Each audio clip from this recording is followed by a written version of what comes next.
This idea of is there some insight about Islam that'll help us understand Iran and how to work with Iran and how to deal with it and defeat it? No, there isn't. From Interfaith Alliance, this is The State of Belief, where religion and democracy meet. I'm Interfaith Alliance President, Reverend Paul Brandeis Rauschenbusch in New York City. Religion is just a aspect of both individual and collective identity. It is one of many, many, many parts of one's identity. Any act of war is almost guaranteed to have unintended consequences, regardless of how well-planned or well-intentioned. And if the act is rash and impulsive, well, the risks go way up. This week, we'll look at the attack on Iran with religion scholar, author, and commentator Reza Aslan. We need voices like Reza's to be heard now more than ever. So please make sure you subscribe, share, and rate The State of Belief on Spotify, Apple Podcasts, or your favorite podcast platform. Taking a minute to do those things really helps other people discover our show and become listeners too. Our library of past conversations includes well over 150 hopeful, empowering, and inspiring interviews with guests like Bishop Mariam Buddy, Ruth Ben-Ghiat, Rainn Wilson, and many others. You can help us grow The State of Belief with a financial contribution right now. Find out how at stateofbelief.com, and you can support and join the work of Interfaith Alliance at interfaithalliance.org.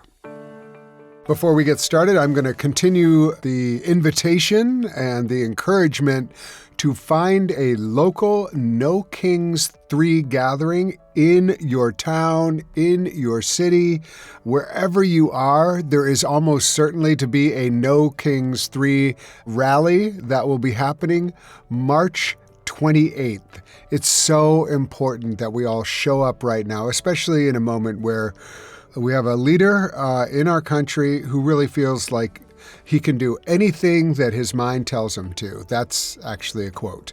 It's really important that we, the people, get into the streets and say, no, that's not what a democracy means. That's not how this is supposed to work. And so look around, find a No Kings gathering near you.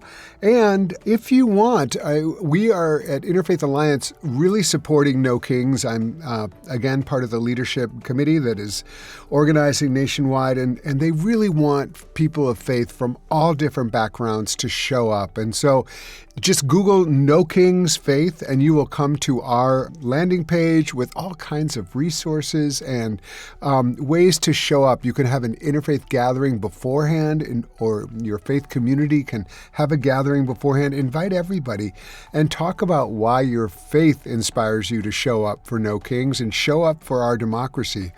Create a sign that proclaims your faith commitment while also securing your support for our democracy. And it's just really important that we don't let people like Donald Trump say that all the faith is on his side, which is exactly what he continues to say.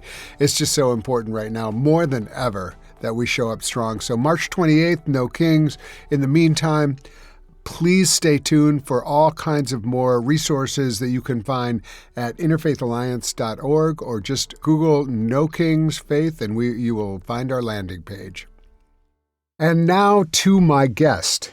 Reza Aslan is a scholar of religion, a writer, and a public intellectual who has a gift for making complex religious history accessible to broad audiences. Reza's books include Zealot, The Life and Times of Jesus of Nazareth, a book I loved, and Beyond Fundamentalism, Confronting Religious Extremism in the Age of Globalization. And he has hosted television programs exploring religion and culture, such as Believer with Reza Aslan, which I also really loved, and which wasn't without its critics, but I was not one of them. Born in Iran, living in Los Angeles, Reza brings a depth of understanding to the current situation that I think will be invaluable to explore here today. The nuance he brings is expressed in a moving way in a recent New York Times essay titled The Mistake That Iranians Make About America. Reza Aslan, welcome back to The State of Belief. Thank you, Paul. It's great to talk with you again. So I want to start with a little biography because it's important to understand who you are and where you came from as a way of entering into this conversation of where we are right now in the world. So, can you tell us a little bit about your family, how you grew up, where you grew up, and the trajectory of your life and how that has influenced how you've viewed the world right now? I was born in Iran in 1972. It was quite some time ago. And, I came from a fairly standard Muslim family. We were religious the way so many people are religious. It was just kind of part of our day-to-day identity. My father, however, was a bit of a troublemaker. He was a communist and and an atheist. And, you would stick out like a sore thumb a lot in family conversations. When the revolution in 1979 happened, I think my father thought that, it would be a good idea for us to leave for a little while just to see what shook out. I mean, at that time, of course, Khomeini had already returned to Iran, and he was, making these statements about how he had no interest in politics or any kind of political office. He just wanted to be left alone with his studies and his family. My father, who never believed anything anyone with a turban said about any subject, thought maybe we should probably leave just in case to see where this all shakes out. We got out pretty late. We got out right before the hostage crisis started and the country kind of shut down. We arrived in Oklahoma first, actually. My dad had done like a study abroad somewhere in Oklahoma. I think he just thought Oklahoma was America. Mm. I mean, he's not wrong, by the way, on that. Yeah, sure. That was an unusual experience for me, going from Tehran, and Tehran's a very cosmopolitan city, to Enid, Oklahoma, this kind of very small rural area. Didn't take us long to realize that there's a lot more to America, and so we got in a car and started driving west and ended up in the Bay Area. California, of course, is a very large Iranian population, but that population kind of came in two different waves. The initial Los Angeles immigration was sort of all the wealthy Iranians, the Jews, those who had some connection to the government, who sort of knew, what was about to come, who managed to get out with their Swiss bank accounts intact. And then the second wave, which was sort of the intellectuals, the workers, more of the middle class, and that wave settled more in the Bay Area than in Los Angeles. And so that's the Iranian community that I grew up with. But nevertheless, like a lot of the diaspora, I mean, I think this was a community that felt very bitter and anger, a lot of feeling betrayed by the clerical regime. These are people who, unlike the wave that initially settled in LA, were part of the protests. These were the Right, revolution. These were the people right. who fought, risked their lives to get rid of the Shah, and then just saw one tyrant replace another. And so that bitterness, that desperation, that sense of helplessness is something that I think my family felt very deeply, and it was one that absolutely trickled down into me as I was growing up. Obviously, the hostage crisis was not great for a 7-year-old Yeah, Iranian trying yeah. to feel normal in America. A lot of Mm. racism, a lot of suspicion, a lot of overt kind of anti-Iranian sentiment that I had to deal with, not just in my day-to-day life, but even at school. If you could imagine what it's like to be a first grader who barely speaks English in a classroom that is covered in yellow ribbons in Right. solidarity for the hostages that, were taken by your home country. You have this kind of ticking clock every day of how long these hostages have been there. So it really gave me an understanding of a lot of different things, I think, at a young age, about religion and identity and culture and racism, and then also about kind of how to reconcile those things in myself. And I think a lot of that went into my older life as I began to struggle to kind of make sense of those huge ideas, those big thoughts, both on a kind of larger philosophical level, but also in a deep personal level. And I've been very fortunate over the last couple of decades to have made a career out of thinking about these things, talking about these things, and I feel really blessed that on the one hand that I've gotten an audience for a lot of these ideas and have been able to engage in this sort of public realm of ideas. But on the other hand, the topics that I deal with just keep coming up over and over again. Yeah. Yeah. Whether it's war or terrorism or conflict or racism, religious conflicts, these things, I feel like I kind of went into the right business, I guess. This is Yeah. Yeah. evergreen issues. Yeah. And so here we are again. Once again, America and Iran in conflict. Obviously, it's a little bit different this time than in the past, but it just seems like for most of my adult life, these two nations that are so much a part of my dual identity have used each other, or at least a distorted version of each other, to identify themselves. And Yeah. it's been a fascinating thing for me to kind of navigate. I want to talk about your article in the New York Times, The Mistake That Iranians Make About America. And I want to get into it because when I read it, I felt connected to your own heartbreak. Mm. You just mentioned like a certain kind of love for both countries, as not without conflict, not Yeah. without but a certain kind of love, at least for the people. And yet here we are. I'm just would love for you to talk a little bit about what is your heart like and what is your spirit like?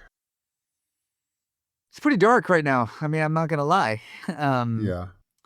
I've gone through a lot over the last few decades, years in which there was a lot of hope and a lot of positivity and expectations that things would change in Iran, not just in those moments of widespread protests, but in the more quiet moments in which the political structure of Iran seemed to be shifting a little bit, and there was greater openness of the country, possibilities of the country, certainly the possibilities that arose after the nuclear negotiations that President Obama so masterfully negotiated. And I remember sort of that year and thinking to myself, this could be the pivot. This could very well be the pivot. And then to see all of it completely fall apart for no discernible reason, just for who knows why this president does anything. And then the years and years of brutality and repression and the inescapable thoughts of what would I be right now if my father hadn't made that decision to just get out for a little while and see what happens. If he had just waited a little bit longer, who would I be right now? Would I have survived the Iran-Iraq war? Would I have Right. been, mowed down on the street? It's hard. And so, I really understand the frustration and the desperation that so many Iranians in the diaspora feel that then often, and I think unfortunately, results in supporting the most extreme responses from countries like Israel and the United States, including this bombing campaign. I don't know if your listeners are aware of it, but the Iranian diaspora in the United States, particularly in Southern California, is overwhelmingly in favor of this military attack and has been clamoring for it for quite some time. Yeah, I mean, Um, it's been interesting and certainly used on some of the oh yeah, news media channels as like proof of why are you against liberation and why do you hate women? It goes quickly into that kind yep, of thing, and I do urge our listeners to read the New York Times article because I think we're going to get into a lot of it, but it's very beautifully written, as everything that Reza writes is beautifully written. But that's something you mentioned at the start, is that this is, but for many of your Iranian diaspora, you're American now as well, but, this is a moment to say, yeah, give it to them, even though thousands now have died. Thousands of Iranians have died in infrastructure. And I always, with this president, I'm just like, what did you think was going to happen? And I think that that's one of the things that you really also bring into this is about yeah, Like, what can America really do right now to change the regime in Iran? And this probably isn't it. But I want to hear the way you describe that, because I'm coming at it from a totally different aspect. But talk a little bit more about even what it looks to you to see the bombs falling on Tehran like the way they are.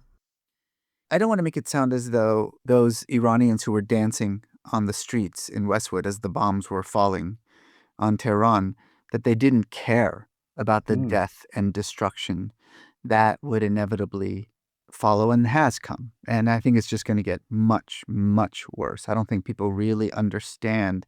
Yes, there's been already a lot of death and destruction as a result of the military campaign, but Tehran, especially environmentally speaking, was on the verge of collapse. Before the bombing started, the headlines about Tehran were about how it's about to run out of water. Well, it's out of water now.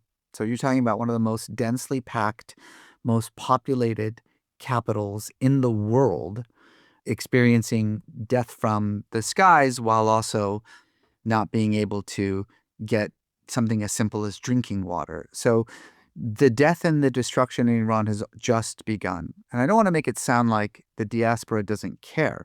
They do care. They just think it's worth it. They just think that if it requires, 150 little girls to be buried in rubble in order to, remove this regime, then so be it. And, we can talk about the morality of that argument, obviously. But I do have sympathy for it. I really do. I understand. I lost my country. I watched the death and destruction. I watched those bombs fall on, neighborhoods that not only that I used to live in and I used to know, but that I still have family living in. I don't know what's become of them. I really don't. I try my hardest to get information as much as I can, but it's very hard to do so. I understand the anger and the emotion that Yeah. goes into the statement, it's worth it. But it is also very important to understand that the notion that bombs falling from Israeli planes will lead to a groundswell of reform and revolution and will lead to the end of this regime is absurd. It's illogical. Yeah. It's irrational. I mean, for those people who are out there who are making this sort of argument, I want you to think about what happened on 9/11 in the United States. We probably don't remember 9/10. George Bush was the most unpopular president we have had in generations until 9/11. Do you think that the rest of the world is somehow different than you? Do you think that like Iran doesn't function in the same way? I mean, do you honestly and truly believe that Israeli bombs destroying homes and infrastructure, American bombs killing little girls is going to rally the people against the regime? Of course not. It's done the exact opposite. Mm. Iranians are a deeply prideful, deeply nationalistic people, but you don't even need to be uniquely Iranian to know that in times of crisis, in times of national security, in times of war, people rally to their state, Yeah. to their Right. government. And that's exactly what's happened now. Yes, there are Iranians dancing in Westwood. Do you know who is not protesting this regime? Iranians in Iran. Why? Because there is no room for that kind of idea. In fact, what we have seen is a consolidation of the most hardline, most militaristic voices and an absolute stifling, even more so, an absolute suffocation of any voice that is in any way calling for either moderation or reform. And I think that's the reality that Iranians have to face. And it may just continue even after the bombs stop falling. People who before maybe were voicing dissent, there's going to be even more rationale among the rulers to just completely eradicate any dissent. Absolutely. Up next, much more with Reza Aslan. You're going to want to keep listening. You can hear full episodes of The State of Belief anytime on our website at stateofbelief.com. You'll find links to topics we discussed this week, as well as transcripts and more. And you can tell Alexa, Gemini, or Siri to play the podcast, The State of Belief, on any enabled device. Make sure you subscribe, share, and rate The State of Belief on Spotify, Apple Podcasts, or your favorite podcast platform. You're listening to The State of Belief, where religion and democracy meet.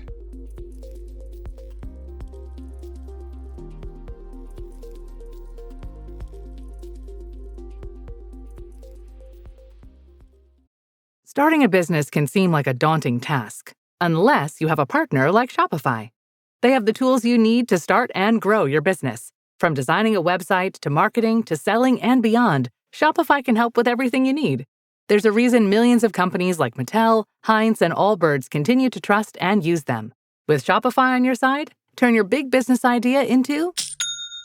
Sign up for your $1 per month trial at shopify.com/special offer.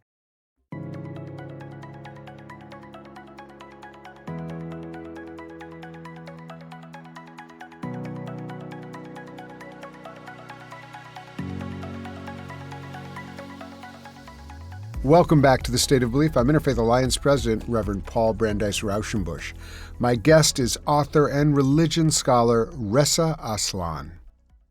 Maybe you can talk a little bit about, you and I have had many discussions about radical religion, and that is all religions, I hasten to say, because, there's certainly been people on the American side who have used language that taps into the worst of American/Christian radicalism, using Christian expansionism and kind of the Crusades metaphors, and just this absolute joke of a person, Pete Hegseth, who is like unbelievably dumb and with a Crusades tattoo and his machismo.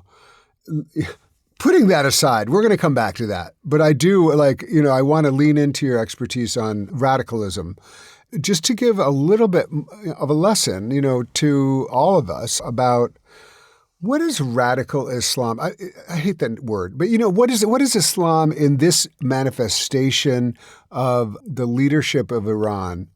How does it understand the world? What is the way that religion is functioning in Iran right now? Such a complicated question. I do want to emphasize one thing. You said, there are people in America who have this same kind of holy war mentality. Those people are prosecuting the war. For sure. It's not like there's just people. No. They're not like, we are at the zenith of power of all of those people. Yes. Lindsey Graham goes around saying everything is a holy war. Lindsey Graham. Yeah. It's incredibly irresponsible. Yeah, the Secretary of Defense, the generals who are actually speaking to our soldiers. Like, it's not just people; it's the people who are in charge of the war. Are presenting it with this holy war conception to it. I need your listeners to follow me for a moment here. There is nothing unusual or extraordinary or different about Islam than any other religion in the world. It's very easy to look at Iran and call it a theocracy. Sure, you can call it a theocracy, and it certainly has theocratic elements to it. It uses religion as a form of authoritarian power, and it uses religion as a means of population control. There's no question about it. But the lunacy of thinking that religion is what defines foreign policy in Iran, or religion is how they decide troop movements and military policy in Iran, or religion has anything to do with how the economy is structured. I mean, it goes back to what I was saying before, this idea that we all do this. We have such a difficult time defining ourselves. It's very easy to say what we aren't. So we construct these absolutely imaginary versions of an other just so we could define ourselves against it. You heard this from Pete Hegseth, who is a religious extremist who, by his own admission, is fighting a holy war. But when he talks about Iranians, That's how he talks about them. He talks about him as though he's describing himself. Um, and by the way, the same thing happens in Iran. I mean, you think the Iranians are not aware of the rhetoric coming out of the American military establishment? Of course they are. Um, this idea of like, well, is there some insight about Islam that'll help us understand Iran and how to work with Iran and how to, deal with it and defeat it? No, there isn't. Religion is just a aspect of both individual and collective identity. It is one of many, many, many parts of one's identity. If you are a fervent nationalist, a diehard patriot, and you happen to be religious, whether you're Jewish or Christian or Muslim or Hindu, then of course you're going to marry that to religion and create a kind of muscular version of nationalistic religion, whether it's Holy War Christianity or Jewish Zionism, or whether it's, the Islamic Republic in Iran, or whether it's the Hindutva ideology of the ruling party in India. There's nothing weird or unique about religion that establishes itself in a different category than any of these other ideologies, any of these other factors of one's identity. It's just kind of who you are and how you see the world. That affects what your religion is if you happen to also be religion. Religion doesn't dictate anything, literally. Doesn't dictate anything. I've said this about 1,000 times, but I'll just say it again. I think we have this idea that people derive their values from their religion. That is demonstrably false. People do not derive their values from their religion. People insert their values into their religion. And that's what you see both in Iran and you see it in America. Everywhere. You see it everywhere. Yeah. And in some ways, like, you can view Iran's actions and you can view Americans' actions all in terms of very different things than religious. And at this point, because the rhetoric is so strong, it's hard to come back from that and to like have sober minds about what we're actually dealing with in the region. You've written a book about Howard Baskerville, and I do think that it's not a bad time, given what we just talked about, to bring in his name and to talk a little bit about Iran's history, modern Iran. I mean, Persia has a 3,000-year-old history, and one of the great civilizations of the world. This didn't start in 79. It started far before that. Could you just maybe, and I'm sorry to put you in this position because it's very 101, but I do think it's important right now because we forget history, but other people are not forgetting history. And even if they don't have it front of mind, it's somewhere in there. The history is there. Yes. And so you said history is not context, it is fuel. So can you talk a little bit about the history and what you mean by history as fuel? Yeah. I mean, I think there's sort of two parallel things two parallel arcs, if you will, that are important here. And one is the 120-year struggle for Iranians to achieve some measure of freedom and independence, both from foreign rule and from authoritarian rule in their own country.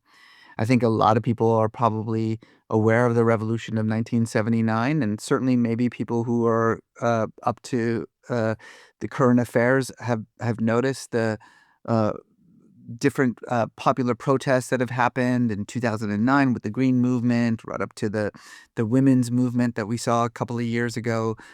I think what people are probably not aware is that this has been a 120-year process. The very, very first democratic revolution in the entire Middle East took place in Iran in 1905. It's called the Constitutional Revolution, a revolution in which young Iranians came out to the street, men and women, demanding the most basic rights and privileges, the right to have a say in the decisions that run their lives. It's not a huge ask. It's the most basic of human rights. And this was the first of three major revolutions. Of course, there was another revolution in 1953 that ousted the Shah. The 1905 revolution was against the Shah. It also ousted the Shah at the time. And then in 1979, yet again, a popular revolution that ousted the Shah, which then created this vacuum of power that was filled by the clerical establishment. That's very important. I mean, in post-revolutionary propaganda, the 1979 revolution is constantly called the Islamic Revolution. I was there for that revolution. This was not an Islamic revolution. This was a revolution that had Marxists and communists and men and women and intellectuals, Jews, Christians. I mean, every sector of Iranian society took part in this revolution. It's just that in the post-revolutionary chaos, the loudest and strongest voice rose to the top, and that was the voice of Ayatollah Khomeini, and the rest is history. So that's the first principle, is this more than a century-long struggle for Iranians to achieve this basic right in the face of authoritarianism at home and in the face of foreign interference abroad. The second part is the foreign interference part and the role that America has played, the destructive role that America has played through it all, going all the way back to 1905 and that constitutional revolution. And this is where the story of Howard Baskerville picks up. Howard Baskerville was a 22-year-old Christian missionary from Nebraska who in 1907 was sent to Iran. At the time it was still called Persia, in order to preach the gospel and teach English. And he arrived smack dab in the middle of this first revolution. And he had this transformative experience that ultimately led him to abandon both his missionary post and his teaching position, ultimately to give up his American citizenship and to fight alongside his students against the Shah for the freedoms that he himself took for granted as an American. And despite the clamoring of Iranians at that time for American support in this, battle, and this was, remember, at a time in which America had no interests in Iran. This is before oil was discovered, before Iran was of any strategic importance. There was no reason for the United States not to support the revolutionaries, except for the reasons that the U.S. State Department itself gave, which was the idea that a bunch of Muslims could have democracy is so absurd that there's no point in supporting this movement. And Howard Baskerville, this Christian missionary, disagreed. And so he divorced himself from his American identity and fought alongside his students, and then ultimately died this kind of historic death, and was considered a martyr, is still to this day considered a martyr. That's a very big deal in Iranian culture, to call anyone a martyr, let alone an American Christian missionary a martyr. He's still revered in Iran for this position. But he represented this vision of American involvement in Iran, this idea that he himself very famously said before his death. His great quote was, "The only difference between me and these people, the people he was fighting against, is the place of my birth." And that is a very small thing. And then, of course, in 1953, the same group of Iranians, the same forces of Iranians that brought down the Shah in 1905, rose up once again to fight against the Shah, once again brought down the Shah. And as, students of history know, the CIA put the Shah back on that throne. This time, the Americans did have a lot of economic and national security interests in Iran. And then once again in 1979, same exact coalition of Iranians came out demanding the exact same thing again, and yet again brought the Shah down. And in many ways, if you want to talk about what were the forces in 79, 80, 81 that ultimately resulted in the Islamic Republic that we see today, it wasn't so much the context of those years, but it was the context of the history that I just said. It was the idea of, okay, this is now the third time we have done this. how do we make sure that the Shah doesn't come back again because of foreign interference? I should say, in the first revolution, it was mostly the British actually who put the dynasty back together again, with help from the Russians. So the America didn't have that much of an involvement, but the refusal to involve themselves was a kind of decision. And I think what you saw was the hostage crisis, the Iran-Iraq war, the consolidation of power in the most hardline anti-American elements. All of that was really a result of this destructive relationship with the United States and with foreign powers. And here we go, again, this idea that somehow, I think this was the point of the New York Times piece, was this fantasy that somehow America is going to come to Iran's rescue, right? Something that, Iranians have been living with and maybe even dreaming of for more than a century, is just that. It's a fantasy. America has no interest in coming to the rescue of the Iranian people. It never has. That's not where its interests lie. Its interests are diametrically opposed, really, to the interests of the Iranian people, not the government or, the establishment or anything like that. And while I completely understand and sympathize with that wish, it is just a wish. It's just a fantasy. Well, we are, now, we're recording this, and I guess it's been going on for 10 days, 12 days. Where do you think this goes? I mean, I don't want to put you in the position of, trying to magic ball, but it's hard to see, especially with the involvement of other Gulf states and trying to imagine how does this end in a way that is plausible? I mean, it just seems like it's very, very worrisome. In every way, and I just is there anything that you that you place your hopes in right now? Those are two different questions. Uh-huh. To the question of where does this go? How does it end? That's a very easy question to answer. Look at what's happening now. This is where it ends. Donald Trump doesn't care about either the Iranian people or, frankly, the Iranian government or, frankly, really much of anything. Okay?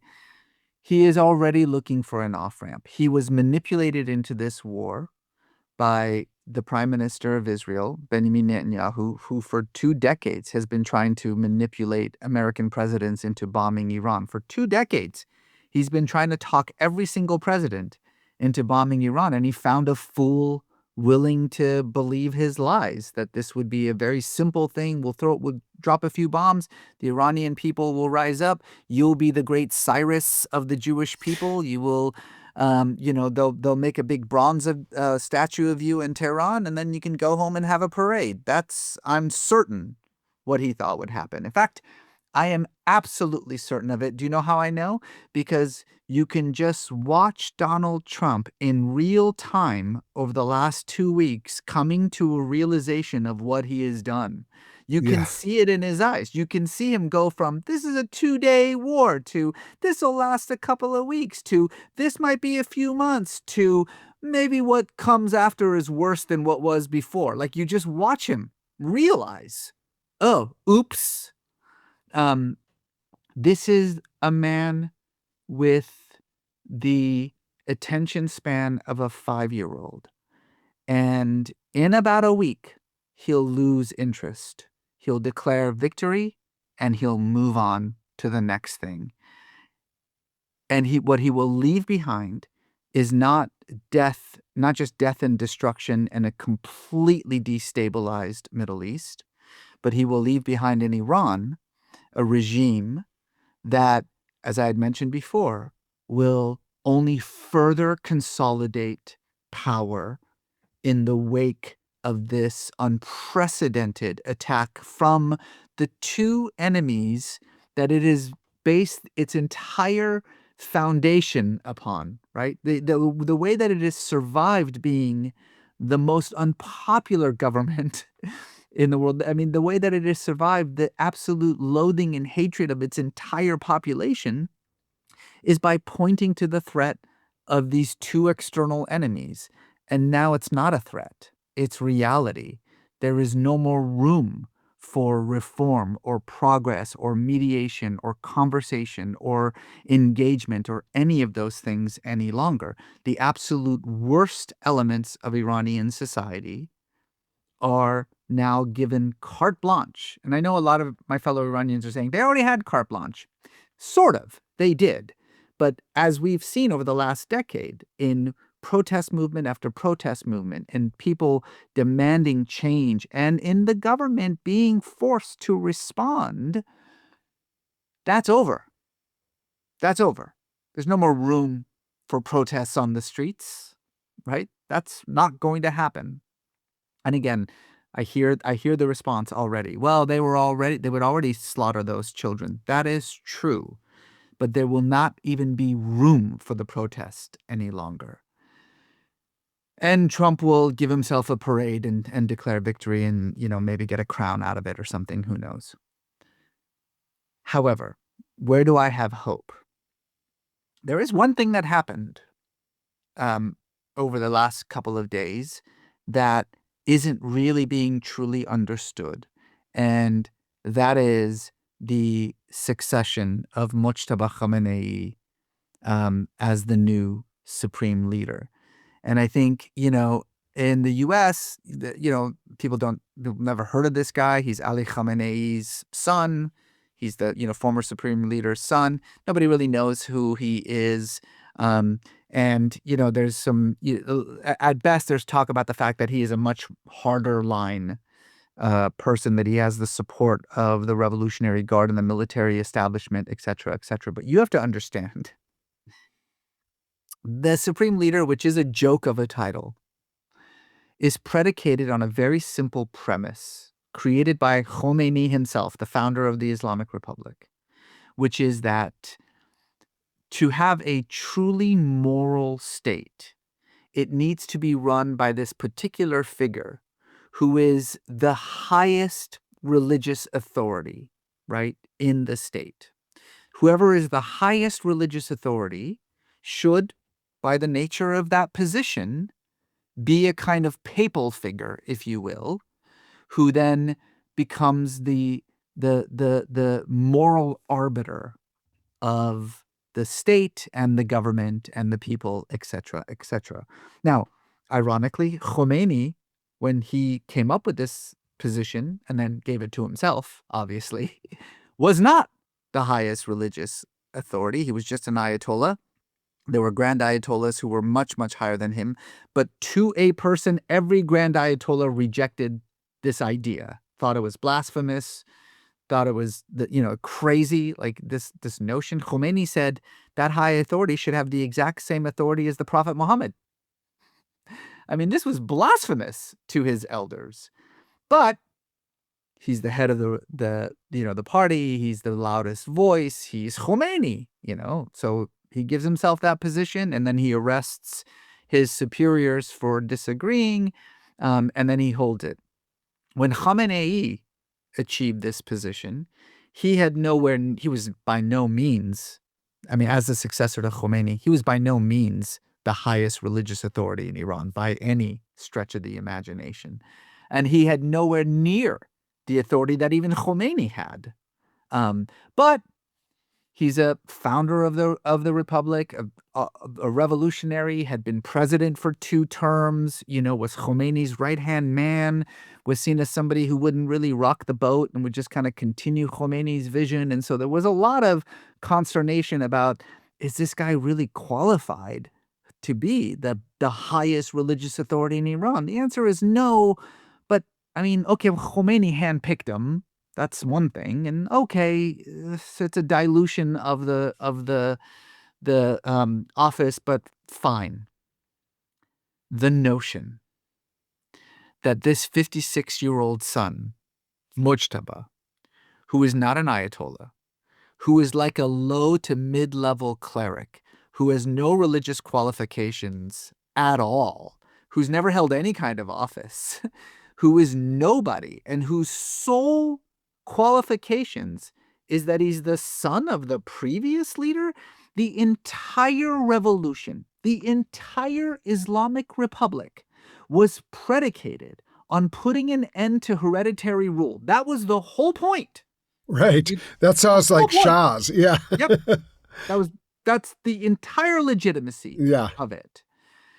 And then created this new position that is the opposite of hereditary rule, right? The highest religious authority. Yeah. The notion that this kid, I say kid, he's 56, is going to be handed this position is, despite what I think a lot of outsiders understand, really the final crack in this crumbling notion of moral and religious legitimacy. And yes, this legitimacy has already been cracking from the repression of the people, the corruption, all of those things, the collapsing economy. There was barely any legitimacy left. But make no mistake, there's still a sizable swath of Iranians who are very pious and who accept the sort of self-ascribed religious legitimacy of the state. That's gone. This puts a lie to the entire structure, the entire foundation. So, to me, this decision will, in the long run, probably have far greater consequences to putting an end to this regime than any bomb falling on Tehran. In the short term, what you are going to see is a far more repressive, far more violent, far more insulated police state as a result of this military attack. In the long run, it is possible that particularly the younger seminary students who are already very suspicious of this whole, supreme leader idea anyway, that this is kind of the last nail in the coffin of that. And what you are going to get is a whole new generation of pious Iranians, the natural, base for the Islamic Republic, who cannot find a reason to justify the existence of this so-called moral state any longer. So if you're looking for hope, that's the hope that I can give you. Reza Aslan is an author, religion scholar, and public intellectual, bringing accessible analysis of complicated matters. And I just want to say personally, and for all of our listeners, thank you so much for sharing all of your knowledge, your soul, and that last bit is really something I have not heard before and really important and interesting. And that's the reason we pay you the modest bucks. So I'll put the check in the mail. Thank you, Paul. Reza, thank you so much for being with us on State of Belief. It was my pleasure. Thanks for having me. Who do you know who would get a lot out of this discussion with Reza Aslan? Please share the State of Belief with them, and be sure to subscribe to the State of Belief on Spotify, Apple Podcasts, or your favorite podcast platform. We need your help to keep growing the State of Belief, so please make a financial contribution today at stateofbelief.com. That's stateofbelief.com. The views and opinions expressed on this program do not necessarily reflect those of Religion News Service or Religion News Foundation. The State of Belief is produced by Ray Kirstein and is a production of Interfaith Alliance. Become a member at interfaithalliance.org. And be sure to join us next week. We're going to have Robbie Jones from the Public Religion Research Institute talking about the newest findings on Christian nationalism all across the country. I can't wait. Until then, I'm Paul Brandeis Rauschenbusch on the State of Belief, where religion and democracy meet.